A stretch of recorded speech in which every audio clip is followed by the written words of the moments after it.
question regarding the part of the Ketoret that we read daily.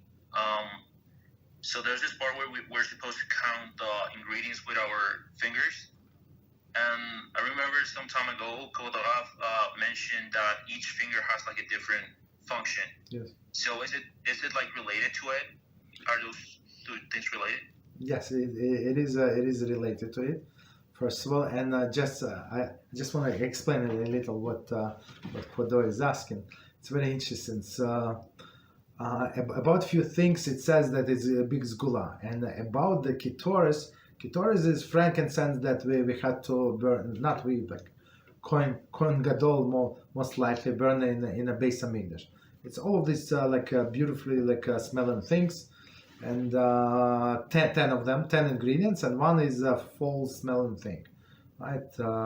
Why? Because it says that the nation of Israel is not complete without Rishaim, so without wicked people. Of course, we don't like them, and they behave disgusting, but that's 11 ingredient. So without this ingredient, then the Ketoris is not good. And our sages say that usually Shulchan Aruch is not about Segula and stuff like that, right? It's Halachah, like to the point.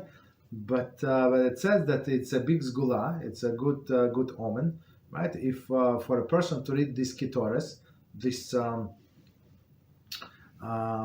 paragraph when Torah says what is